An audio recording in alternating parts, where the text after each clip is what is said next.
Halo semuanya, selamat datang di channel Novel Studio 77. Kali ini, kita akan membahas chapter 12 dari novel Soul Land 2. Jika kalian suka konten ini, jangan lupa untuk memberikan like dan subscribe agar kalian tidak ketinggalan video terbaru dari kami. Kalian juga bisa aktifkan lonceng notifikasi agar selalu mendapatkan update terbaru. Jadi, langsung saja kita mulai cerita menegangkan dari Soul Land 2, chapter 12. Selamat menikmati. Ikan tenggiri, yang telah berubah warna coklat keemasan, masih memiliki minyak menetes darinya, dan aroma yang kuat menyembur tanpa henti dari perutnya. Ketika pria itu menggigit ikan panggang, suara berderak ringan datang darinya. Kulit ikan bakar sebenarnya telah dipanggang sampai renyah, tetapi tidak terbakar sama sekali. Namun, apa yang ada di bawah lapisan kulit yang renyah adalah daging ikan yang segar, empuk, dan segar, yang dikemas dengan rasa. Itu hanya satu gigitan, tetapi mata siswa yang mengenakan baju kuning itu melebar karena terkejut. Dia bahkan tidak berhenti untuk memuji itu. Sebagai gantinya, dia memakan seluruh ikan hampir secepat yang dia bisa. Siswa terdekat lainnya, yang telah mengamati Huo Yuhao dari sela-sela, segera mengerti apa yang terjadi. 3 ikan tongkol lainnya yang telah dipanggang Huo Yuhao sejauh ini langsung dibeli, dan total pendapatan penjualannya langsung meningkat menjadi 20 koin jiwa tembaga, yang setara dengan 2 koin jiwa perak.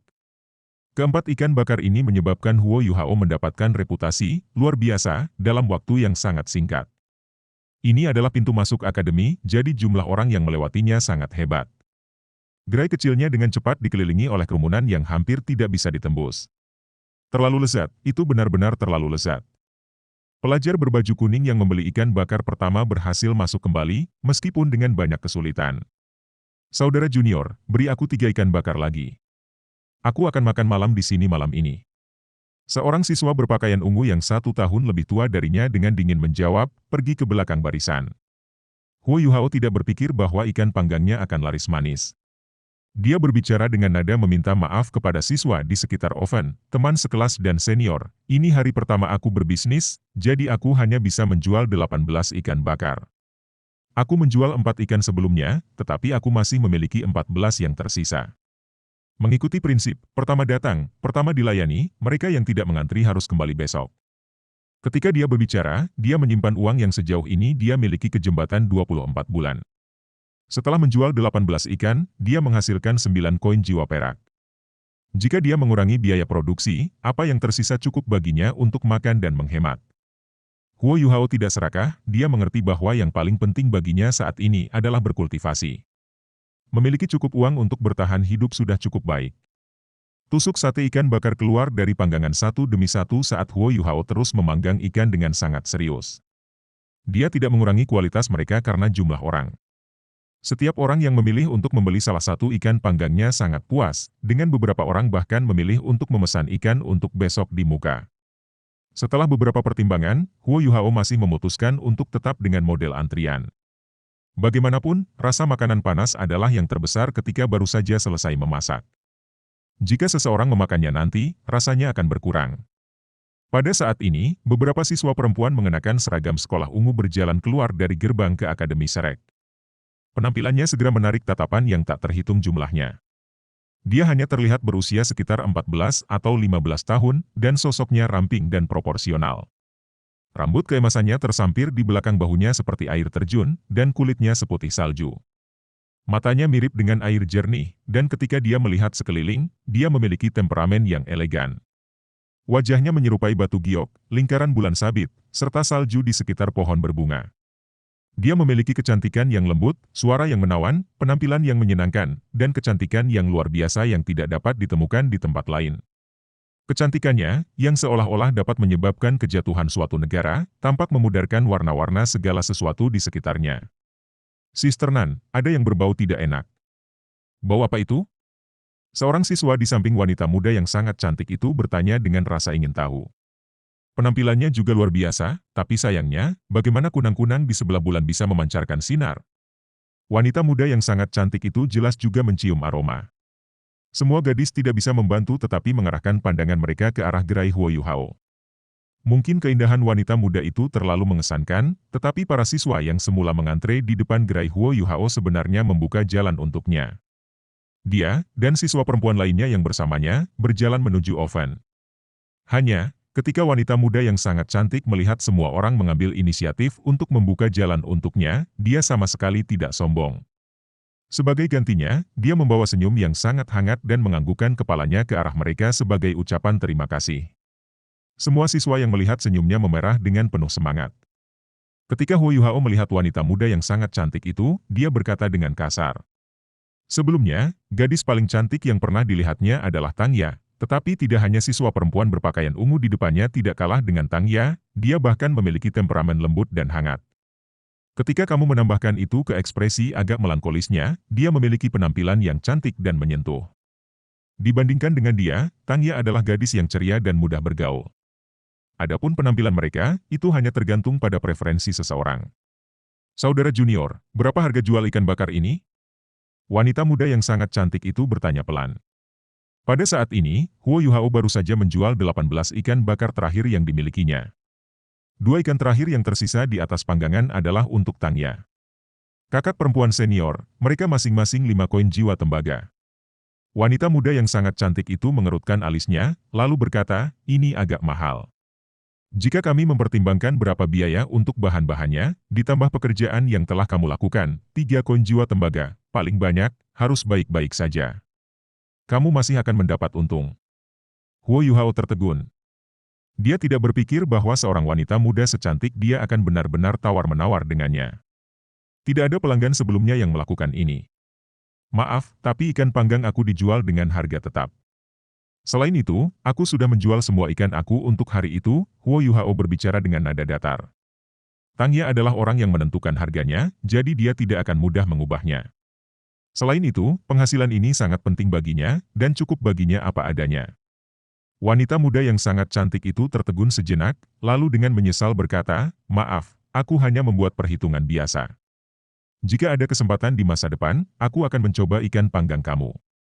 Saat dia mengatakan ini, dia berbalik dan berjalan menjauh dari gerai sementara Huo Yuhao. Huo Yuhao jelas merasakan bahwa atmosfer di sekitarnya menjadi agak abnormal. Banyak siswa yang sebelumnya menatapnya tajam sekarang memelototinya. Berat, kamu tidak berani menjualnya. Sebuah suara yang dalam penuh kemarahan tiba-tiba terdengar, segera diikuti oleh cahaya keemasan yang melesat ke arah stan Huo Yuhao. Ding, cahaya keemasan secara akurat mengenai panggangannya. Bahkan, sebenarnya tertanam sendiri di dalamnya. Secara mengesankan, itu adalah koin jiwa emas. Setelah itu, seorang tokoh berjalan menuju stan Huo Yuhao dengan langkah besar, sampai dia dengan cepat tiba di depannya. Begitu dia tiba, dia mengulurkan tangannya untuk mengambil 2 ikan panggang. Karena ikan yang dipanggang membutuhkan kontrol yang tepat terhadap panas, Huo Yuhao terus mengaktifkan mata rohnya selama ini. Ketika suara yang dalam itu terdengar, dia merasakan tekanan besar datang. Dengan demikian, dia secara tidak sadar merilis deteksi spiritualnya. Meskipun tangan yang menggapai ke arah ikan panggang sangat cepat, Huo Yuhao berhasil memprediksi pergerakan pihak lain melalui deteksi spiritualnya, yang memungkinkannya untuk mengambil 2 tusuk sate ikan bakar sebelum mundur beberapa langkah mundur. Dia akan menyisihkan ikan ini khusus untuk Tang Ya. Bagaimana dia bisa membiarkan orang lain mengambilnya? Orang yang mencoba mengambil ikan bakar sebenarnya mengambil beberapa potong arang dari oven alih-alih ikan yang sedang terburu-buru. Pada saat itu, Huo Yuhao dapat melihat dengan jelas penampilan pendatang baru. Dia mengenakan seragam sekolah hitam, dia sebenarnya adalah siswa kelas 6. Dia terlihat seumuran dengan Bei, dan memiliki sosok tinggi yang sebanding dengan Hichaito. Dia memiliki alis lebat, serta mata yang menyerupai mata harimau. Dia juga memiliki hidung lurus, mulut berbentuk persegi, bersama dengan penampilan yang megah. Kulitnya yang putih sudah diliputi beberapa warna merah karena amarahnya, sementara wajahnya, yang tampaknya masih mengandung sedikit lemak bayi, cukup mengesankan. Berat, apakah kamu ingin mati? Pemuda bertopi hitam itu meraung dengan marah. Dia benar-benar menghancurkan bara yang dia raih di tangannya, menyebabkan percikan api beterbangan di mana-mana. Namun, ia sepertinya tidak terbakar sama sekali. Dia menyapu kaki kanannya, menendang panggangan Huo Yuhao ke satu sisi. Pada saat yang sama, ia melangkah maju dan menggunakan tangannya yang besar untuk meraih kemeja Huo Yuhao. Menggunakan deteksi spiritualnya, Huo Yuhao menyadari bahwa pemuda berjaket hitam ini tidak hanya sombong. Perebutan, sederhana, miliknya sebenarnya mengandung variasi yang tak terhitung jumlahnya di dalamnya, dan meskipun Huo Yuhao mampu melihat beberapa kelemahan di dalamnya, kultivasinya terlalu lemah untuk memanfaatkannya. Dengan demikian, ia tidak bisa menghindar, dan karenanya dicengkeram oleh kemeja oleh pemuda berjaket hitam. Hei! Pemuda kemeja hitam mengangkat tangan kanannya, mengangkat Huo Yuhao ke udara. Pada saat yang sama, ia dengan paksa menyambar 2 tusuk sate ikan bakar dari Huo Yuhao. Seluruh proses, sejak pemuda berkemeja hitam itu muncul di hadapannya untuk bergerak, terjadi dengan sangat cepat, sampai-sampai orang-orang di sekitarnya hanya menyadari apa yang baru saja terjadi. 2 suara bergema pada saat yang bersamaan. Apa yang sedang kamu lakukan? Tetap di tanganmu. Yang pertama adalah wanita muda yang sangat cantik, yang saat ini memiliki ekspresi terkejut dan marah. Yang terakhir telah didakwa secepat kilat dan telah menggunakan telapak tangannya dalam upaya untuk secara langsung menjatuhkan pemuda berjaket hitam itu. Jelas, pemuda berkemeja hitam itu tidak berpikir bahwa seseorang akan bergerak melawannya. Dengan demikian, ia tidak dapat melindungi dirinya sendiri pada waktunya. Dia menggunakan satu tangan untuk memegang Huo Yuhao, sementara menggunakan tangan lainnya untuk memegang ikan panggang. Jika dia ingin mempertahankan diri dari serangan lawannya, dia harus kehilangan salah satu dari keduanya. Dia memilih untuk melepaskan Huo Yuhao. Dengan gerakan pergelangan tangannya, Huo Yuhao dikirim terbang secara horizontal. Dia kemudian menurunkan tangan kanannya untuk bertabrakan dengan tangan yang masuk. Pak, kedua orang itu secara bersamaan gemetar, lalu keduanya mundur selangkah. Dalam bentrokan ini, tak satu pun dari mereka yang berhasil menang. Pendatang baru bukan orang yang acak, itu kakak senior tertua Huo Yuhao, Bei Bei. Huo Yuhao, yang terlempar ke udara, berputar di udara 2 kali. Namun, sosok yang menarik muncul di bawahnya dan menggunakan tangannya untuk menangkap dan menurunkannya dengan mantap ke tanah. Orang yang membantu Huo Yuhao secara alami adalah Tangya. Pada saat ini, wajahnya yang awalnya kecil dan menawan dipenuhi amarah. Susan Shi, kamu berani menggertak salah satu anak buahku? Aku akan mengalahkanmu. Ketika dia mengatakan itu, Tangya mengangkat tangannya, menyebabkan cahaya keemasan terbang langsung ke arah Susan Shi. Pemuda bertopi hitam itu melambaikan tangan kanannya, menyebabkan cahaya hitam yang tajam berkedip ketika ia mencoba untuk menyapu cahaya keemasan. Namun, sebuah pemandangan yang menakjubkan terjadi, cahaya keemasan tiba-tiba bersinar, tiba-tiba menggali jalan melalui kekuatan jiwa hitam yang kuat, sebelum mengubur dirinya sendiri dan menghilang di dalam pemuda berjubah hitam. Tubuh pemuda bertopi hitam itu bergetar hebat, dan tatapannya tiba-tiba membeku. Setelah itu, matanya yang seperti harimau berkobar dengan amarah, dan 3 cincin jiwanya langsung bangkit dari kakinya, ada 2 cincin kuning dan 1 cincin ungu. Kulitnya yang semula pucat segera menjadi gelap ketika otot-ototnya mengembang, dan seluruh tubuhnya tampak membengkak. Yang paling aneh adalah bahwa perisai kulit penyu, yang berdiameter sekitar 1 meter, telah muncul di tangan kanannya. Huo Yuhao mengaktifkan deteksi spiritualnya, memungkinkannya untuk merasakan bahwa jiwa bela diri yang dilepaskan oleh pemuda berjubah hitam memiliki tingkat keagungan yang tidak lebih lemah dari naga petir biru petir yang dimiliki Bei Bei. Tangya, jangan berpikir bahwa aku tidak bisa melakukan apapun padamu hanya karena kamu memiliki Bei Bei yang melindungimu. Ketika pemuda bertopi hitam itu meraung rendah, matanya menyala karena marah. Tangya tertawa dingin. Datang. Apakah kamu pikir aku takut sampah seperti kamu? Bei Bei dengan acuh tak acuh berkata, Susan Shi, kamu telah menindas saudara junior aku. Kamu harus memberi aku penjelasan untuk masalah hari ini. Jika tidak, kita akan pergi ke arena duel jiwa dan menyelesaikannya dengan pertarungan resmi. Susan Shi sedikit gemetar ketika dia menunjuk ke arah Huo Yuhao dan bertanya, dia saudara juniormu? Bei Bei tanpa ekspresi menganggukkan kepalanya. Susan Shi dengan dingin berkata, jadi apa? Dia tidak memberi Jiang Nanan wajah apapun, juga tidak memberi aku wajah apapun. Itu hanya 2 tusuk sate ikan bakar, dan aku sudah membayarnya. Tangya dengan marah berkata, itu adalah ikan yang telah diselamatkan Huo Yuhao untuk aku. Bei Bei, mengapa kamu masih mendengarkan omong kosongnya? Pukul dia. Kalahkan dia sampai dia tidak bisa bergerak lagi. Aku akan memberimu C1 uman nanti. Wajah Bei Bei, yang awalnya dikendalikannya dengan hati-hati, akhirnya berkedut ketika mendengar kata-kata nakal Tangya, yang sepertinya ingin melihat dunia terbakar sekarang.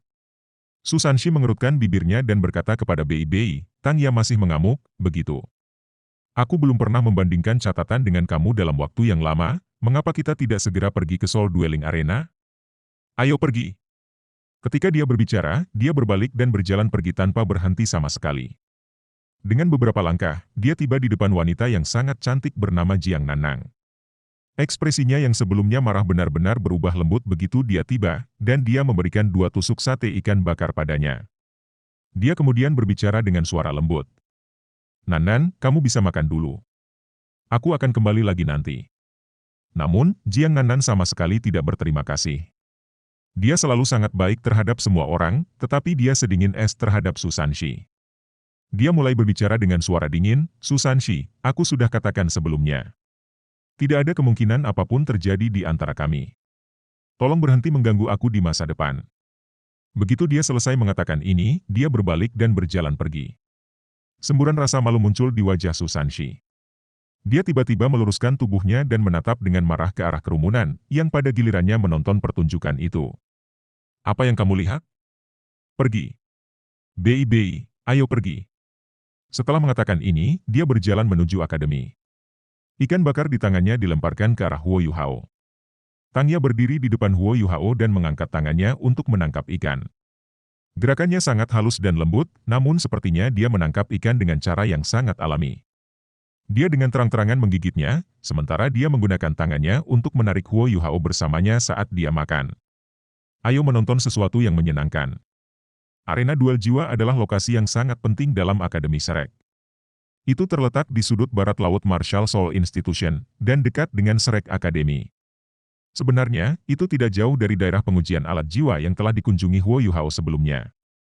Ini adalah tempat yang sering dikunjungi banyak siswa dari semua tahun. Kamu dapat melakukan berbagai jenis kompetisi di dalam gedung ini, dengan guru khusus untuk bertindak sebagai wasit. Wasit bertanggung jawab untuk menentukan pemenang dari setiap kompetisi, dan juga bertanggung jawab untuk melindungi para siswa, memberikan bantuan kepada siswa yang membutuhkannya, menyembuhkan siswa yang terluka, dan semacamnya. Secara alami, semua ini perlu dibayar. Saat melakukan duel di Soul Dueling Arena, masing-masing pihak harus membayar minimal 10 koin jiwa emas untuk biaya arena. Namun, banyak siswa tidak pernah bosan dengan kompetisi ini, karena fakta bahwa tidak ada batasan saat berkompetisi di sini.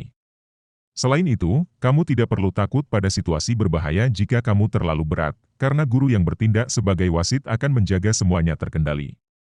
Pada saat yang sama, siswa yang memenangkan pertandingan dalam Soul Dueling Arena akan memperoleh sejumlah kredit tertentu, yang pada gilirannya akan meningkatkan nilai seseorang dengan jumlah tertentu selama tes kemajuan tahunan mereka. Melewati tahun keempat mereka, siswa yang ingin melanjutkan menjadi tahun kelima dan keenam akan membutuhkan kredit duel jiwa. Seorang siswa tahun keempat yang ingin menjadi siswa tahun kelima akan membutuhkan setidaknya 10 kemenangan dalam arena duel jiwa atas siswa dari kelompok tahun yang sama, sementara memajukan dari tahun kelima ke tahun keenam membutuhkan kredit lebih banyak lagi.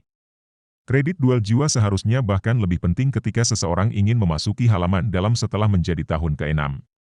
Semua kompetisi dalam Soul Dueling Arena terbuka untuk semua siswa, tetapi biaya masuknya adalah 1 koin jiwa perak. Yang paling mengejutkan Huo Yuhao adalah kenyataan bahwa duel Bei dan Susanshi benar-benar menarik perhatian begitu banyak siswa. Sebagian besar dari siswa yang telah menonton keaktifan di luar sebenarnya memilih untuk pergi menonton duel, tanpa peduli untuk tahun berapa mereka berada. Guru Xiaoya, sekolah harus menghasilkan banyak uang. Huo Yuhao tidak bisa menahan diri untuk tidak berbicara setelah dia mendengar perkenalan sederhana Tangya dari arena duel jiwa. Tangya menjawab, itu sesuatu yang secara akademis layak diterima. Karena akademi sama besarnya dengan itu, biayanya secara alami sama besar. Jika mereka tidak memikirkan cara untuk menghasilkan uang, bagaimana mereka bisa mempertahankan akademi? Namun, pajak tingkat akademi di kota Shrek juga tidak sedikit. Bagaimanapun, akademi kami adalah akademi nomor 1 benua dalam hal kemakmuran. Benar, Yuhao kecil, standar ikan bakar kamu semakin membaik. Baik itu, atau bahan yang aku dapatkan, kamu lebih baik, karena rasanya sangat enak. Tangya menghabiskan 2 tusuk sate ikan panggangnya jauh sebelum mereka mencapai Soul Dueling Arena. Huo Yuhao sudah lapar, jadi dia pergi dan membeli makan malam ketika mereka berjalan di kantin. Ketika dia dan Tangya tiba di Soul Dueling Arena, ada banyak orang membanjiri. Ketika berita tentang duel Susanshi dan Bei mulai menyebar seperti api, semakin banyak siswa mengalir menuju arena duel jiwa. Tangya membayar 2 koin jiwa perak dan membawa Huo Yuhao ke arena duel jiwa. Arena duel jiwa adalah heksagonal, dan kira-kira sebesar Shrek Plaza. Pusat arena duel jiwa adalah area terbuka yang besar, yang jelas merupakan tempat di mana para siswa akan berduel satu sama lain. Selain itu, dikelilingi oleh sekitar 3.000 kursi yang semakin naik ke atas. Ketika mereka masuk, sudah ada 2 hingga 300 siswa yang duduk di sekitar medan perang. Tangya dan Huo Yuhao telah tiba relatif lebih awal, jadi mereka berhasil mendapatkan kursi di barisan yang paling dekat dengan medan perang. Di sisi lain, medan perang di depan mereka kosong, tidak diketahui di mana Bei Bei dan Su Sanshi berada. Tangya tahu bahwa Huo Yuhao tidak terbiasa dengan aturan untuk arena duel jiwa. Karena itu, dia memutuskan untuk menjelaskannya kepadanya. Arena duel jiwa terbuka setiap hari, mulai dari pemecatan hingga tengah malam. Siswa yang ingin melakukan duel harus terlebih dahulu membayar biaya dan mendaftar. Jika kedua belah pihak adalah siswa yang cukup terkenal di akademi, akademi akan menggunakan alat jiwa yang disebut megafon untuk menyiarkan acara untuk menarik lebih banyak penonton. Akademi kemudian akan menyimpan setengah dari biaya tiket, sedangkan pemenang akan menyimpan setengah lainnya. Kakak laki-laki tertua kamu sudah menghasilkan cukup banyak uang dari duel. Selain itu, Su Sanshi adalah siswa tahun kelima, sedangkan dia baru menjadi siswa tahun keempat. Karena mereka dipisahkan oleh 1 tahun penuh, itu dianggap sebagai tantangan yang melewati tahun berapa mereka masuk.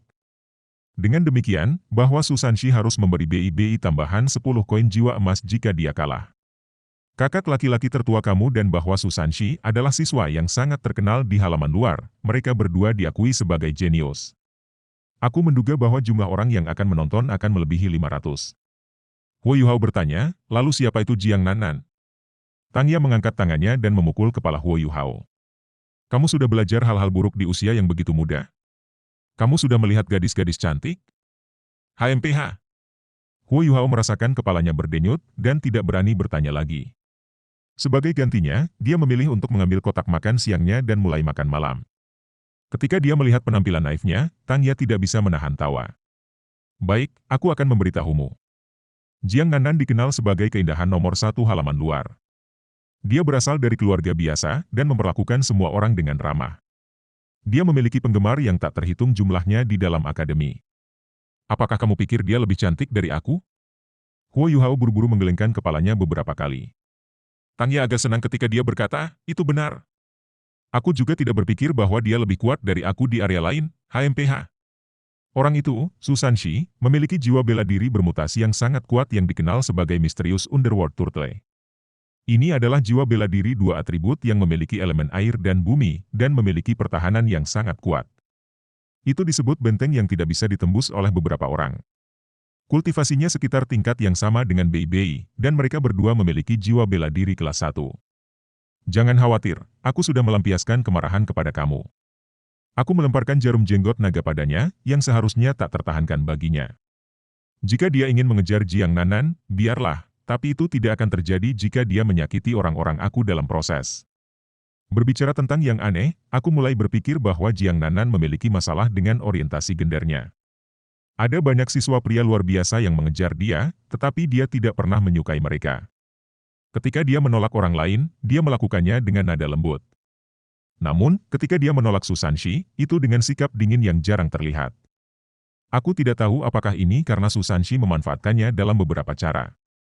Di sisi lain, orang-orang yang datang untuk menonton Bei Bei dan Su Sanshi benar-benar tidak bersalah.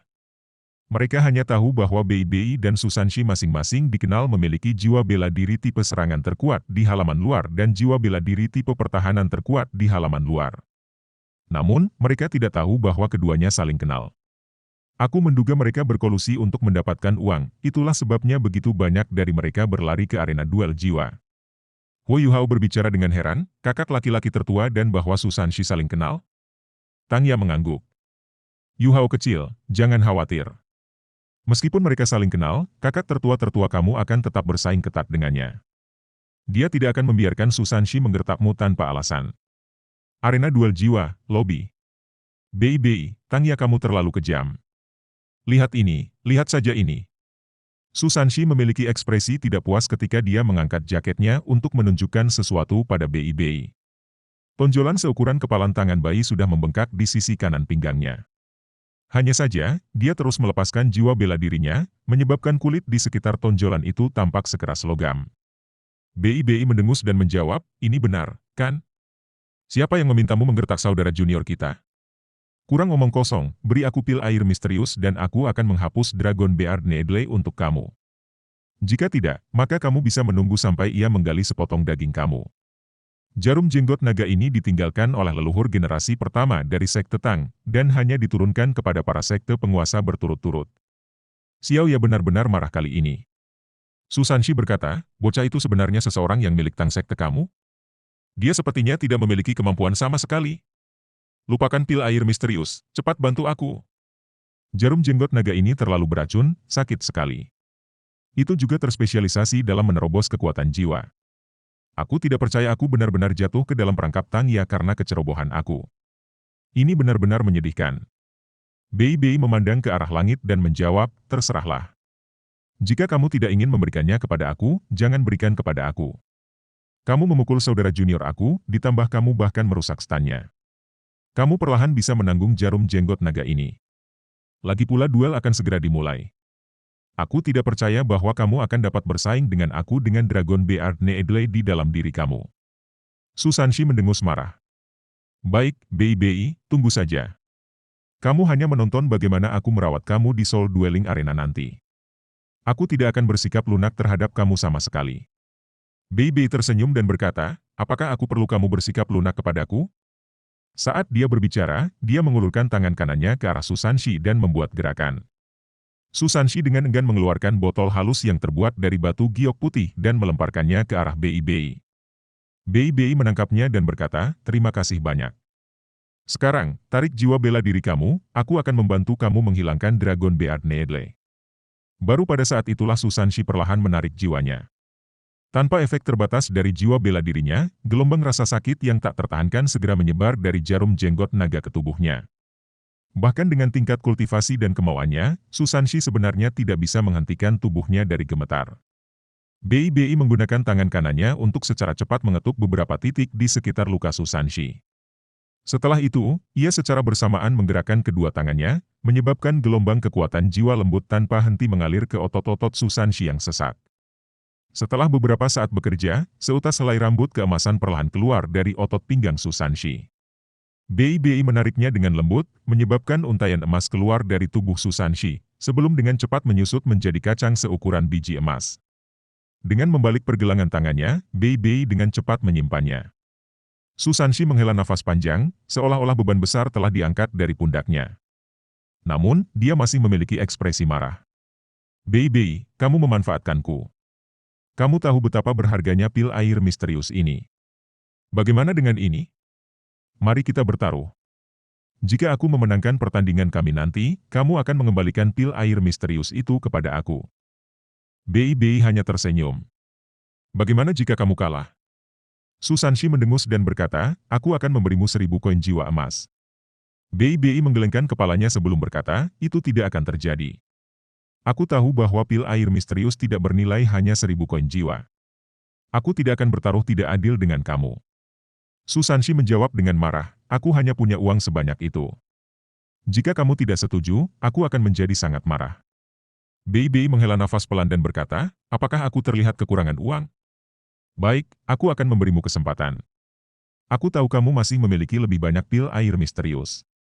Ambil satu lagi dan gunakan itu sebagai taruhan. Jejak kecurigaan muncul di mata Su Sanshi. Mengapa aku merasa seperti aku jatuh ke dalam perangkapmu? Sepertinya kamu yakin bisa mengalahkan aku. Bei Bei masih menyimpan senyum hangat di wajahnya. Kamu adalah orang yang ingin bertaruh, bukan aku. Kamu masih bisa memilih untuk tidak bertaruh. Juga, jangan mengeluh dan mengeluh ketika kamu kalah dengan aku nanti. Su Sanshi mendengus dan berkata, aku, kalah? Meskipun aku tidak dapat menjamin bahwa aku dapat mengalahkan kamu, tidak akan mudah bagi kamu untuk mengalahkan aku juga. Jika kita mengikat, bagaimana taruhan kita bekerja? Namun, Bei Bei tidak tertipu olehnya. Lalu kita masing-masing akan menyimpan apa yang sudah kita miliki. Cepatlah, berhentilah bertingkah seperti banci. Su Sanshi menggertakkan giginya dan berkata, baik, aku akan bertaruh denganmu. Kamu keparat. Kamu mungkin tidak lebih kuat dari aku, tetapi kamu sangat licik. Aku rasa aku telah ditipu oleh kamu lagi. Jika yang terburuk menjadi yang terburuk, aku hanya akan menghisap ayah aku ketika aku kembali. Bei Bei masih tersenyum di wajahnya. Meskipun Su Sanshi mencoba yang terbaik untuk mencari perubahan dalam ekspresinya, dia tidak dapat melihat apapun. Kamu tidak benar-benar bodoh, tetapi kamu akan segera menjadi bodoh terhadap masalah apapun yang melibatkan Jiang Nanan. Aku benar-benar tidak tahu apakah kamu berdua adalah musuh di kehidupan kamu sebelumnya. Meskipun Jiang Nanan cantik, ada banyak siswa perempuan yang baik di Akademi Shrek. Mengapa kamu bersikeras untuk memberikan cintamu yang tak berbalas kepada sekuntum bunga? Susanshi dengan sedih berkata, jangan menjadi ahli kursi. Jika kamu sangat menentangnya, mengapa kamu tidak memberikan Tangya kepada aku? Bei berdiri dan menukas, sebaiknya kamu segera menyesuaikan kondisi tubuh kamu sehingga kamu tidak akan merasa tidak yakin ketika kamu kalah nanti. Aku akan pergi dulu, dia sudah mulai berjalan keluar saat dia berbicara. Prediksi Tangya tepat. Jumlah siswa yang berkumpul di area duel jiwa secara bertahap meningkat, dan saat ini melebihi 400. Tidak masalah sama sekali untuk mengumpulkan 500 siswa pada saat duel dimulai. Huo Yuhao. Sebuah suara yang marah karena kemarahan menyebabkan Huo Yuhao terkejut. Ketika dia berbalik untuk melihat siapa itu, dia melihat Wang Dong berpakaian rapi berjalan agresif ke arahnya. Mengapa kamu datang? Huo Yuhao bertanya dengan nada agak bersalah. Ketika dia melihat Wang Dong, dia segera mengingat adegan putih itu. Wajah Wang Dong bernuansa merah dan putih. Dia duduk di sebelah Huo Yuhao dan berbicara dengan suara rendah. Katakan, apa yang kamu lihat? Huo Yuhao tertegun sejenak. Lalu dia menjawab, aku tidak melihat apa-apa. Wang Dong mendengus marah. Jika kamu tidak mengetuk waktu berikutnya, aku akan membunuhmu. Huo Yuhao tahu bahwa dia yang salah, tetapi dia masih bergumam pada dirinya sendiri, kita semua laki-laki tidak seperti kamu menderita kerugian jika aku melihat sesuatu. Apa yang baru saja kamu katakan? Wang Dong marah dan mengangkat tangannya untuk meraih Huo Yuhao. Sebuah telapak ramping membentang dan menampar tangan Wang Dong. Setelah itu, suara Tangya terdengar, Yuhao kecil, kamu belum memperkenalkannya kepada aku. Baru saat itulah Wang Dong memperhatikan keberadaan Tangya. Ketika dia melihat wajah Tangya yang sangat cantik, dia sedikit terkejut. Namun, dia dengan cepat mendapatkan kembali ketenangannya dan mendengus, sebelum memilih untuk mengabaikan Huo Yuhao. Pada awalnya, setelah Huo Yuhao kabur, Wang Dong dengan cepat mengenakan pakaiannya. Namun, dia tidak dapat menemukan jejak keberadaan Huo Yuhao. Dia ingin bermeditasi, tetapi tidak dapat menenangkan dirinya sama sekali. Pada saat yang tepat, dia mendengar pengumuman yang disiarkan ke asrama. Karena itu, ia memutuskan untuk keluar dan menghilangkan rasa bosannya. Namun, dia tidak berpikir bahwa dia akan bertemu Huo Yuhao dan Tangya di sini. Huo Yuhao dengan cepat berkata, Guru Xiaoya, ini adalah teman sekamar aku Wang Dong. Wang Dong, ini Tangya, salah satu teman sekelas senior kami. Dia hanya bisa memberikan perkenalan sederhana seperti ini. Wang Dong mengangguk ke arah Tangya, yang tersenyum dan berkata, sungguh anak muda yang cantik. Aku suka dia. Yuhao kecil, bagaimana kalau kamu membujuknya untuk bergabung dengan Tangsek kami? Ketika Wang Dong mendengar dua kata, Tangsek, tubuhnya sedikit bergetar. Terkejut, dia berkata, kalian berdua dari Tangsekte? Tangya mengangguk beberapa kali dan berkata, ya, hanya ada 3 dari kita yang tersisa di Sekte Tang. Aku master Sekte Tangsek saat ini. Bagaimana dengan itu, apakah kamu heran? Ayo, Sekte Tang menyambut kamu. Meskipun Tangya biasanya orang yang sangat riang, dan meskipun dia hanya mengatakan ini dengan santai tanpa memikirkan masalahnya, siapapun yang berpikir dia bodoh akan akhirnya menderita kerugian besar di tangannya. Dia sudah melihat betapa tidak biasanya Wang Dong. Esensinya tersembunyi, dan kekuatan jiwanya telah dipadatkan. Hanya dengan pandangan sekilas, kamu bisa tahu bahwa kultivasinya jauh melampaui Huo Yuhao. Namun, Tangya terkejut ketika Wang Dong benar-benar mengangguk pada usulannya setelah beberapa saat kosong. Dia dengan cepat berkata, tentu. Aku sudah mendengar tentang keajaiban senjata tersembunyi Sekte Tang. Sekte Master Tang, aku ingin bergabung dengan Sekte Tang. Tolong terima aku. Kamu benar-benar ingin bergabung dengan Sekte Tang? Tapi Tang Sekte kita hanya memiliki 3 orang yang tersisa. Tangya sangat terkejut. Dia menatap Wang Dong dengan tatapan bingung. Wang Dong mengangguk dengan serius dan berkata, aku ingin bergabung dengan Tang Sekte dan belajar cara menggunakan senjata tersembunyi. Ekspresi Tangya juga berubah serius saat dia berkata, aku harus memikirkan masalah ini lagi. Aku akan membiarkan Huo Yuhao memberikan jawaban aku nanti. Selama waktu singkat yang mereka bicarakan, Bei telah berjalan ke arena dari lounge. Beberapa siswa yang duduk di dekat arena sudah mulai meneriakkan namanya saat dia muncul. Thunderbolt Bei, Thunderbolt Bei. Bei tersenyum ke arah siswa yang melihat dan melambai pada mereka, tetapi tatapannya mencari melalui platform menonton. Hanya ketika Tangya berdiri dan melambai padanya, Bei Bei melihat di mana mereka berada. Karena mereka dipisahkan oleh jarak yang sangat jauh, ketiganya mungkin tidak akan mendengar apapun jika dia berbicara.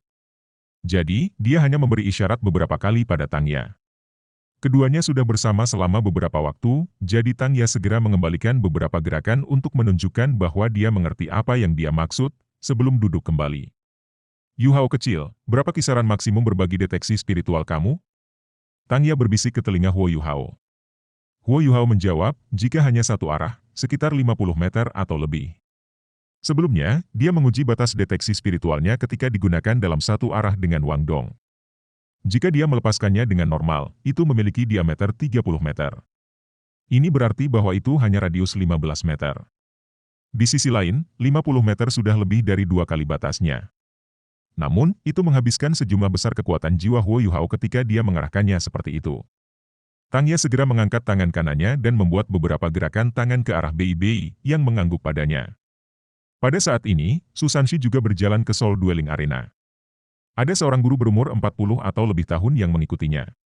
Ketika mereka mencapai Soul Dueling Arena, Susanshi dan Bei Bei sama-sama memiliki ekspresi dingin di wajah mereka. Ini bukan pertama kalinya mereka bersaing satu sama lain di Soul Dueling Arena. Di masa lalu, mereka berdua meraih kemenangan satu sama lain, tetapi sebagian besar duel mereka berakhir dengan ikatan.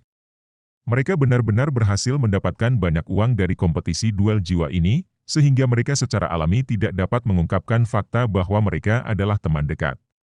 Guru yang bertindak sebagai wasit berjalan ke tengah arena, lalu berkata dengan suara rendah, siswa kelas 4, Bei Bei, menantang siswa tahun kelima, Susanshi.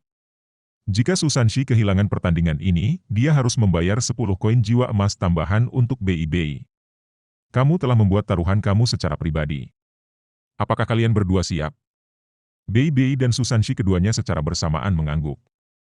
Terima kasih sudah menonton video ini di channel Novel Studio 77. Kami berharap kalian menikmati cerita menarik dari novel Soul Land 2. Jangan lupa untuk memberikan like jika kalian suka dengan konten ini. Kalian juga bisa berlangganan channel kami dengan menekan tombol subscribe untuk mendapatkan notifikasi ketika kami mengunggah konten baru. Apakah kalian ingin melihat lebih banyak cerita menarik? Berikan komentar di bawah dengan saran atau rekomendasi novel yang ingin kalian dengar ceritanya di video selanjutnya. Terima kasih atas dukungan dan kehadiran kalian di channel Novel Studio 77. Kami berharap dapat terus menghadirkan konten yang menghibur dan menarik untuk kalian semua. Sampai jumpa di video selanjutnya. Salam dari Novel Studio 77. Terima kasih dan sampai jumpa.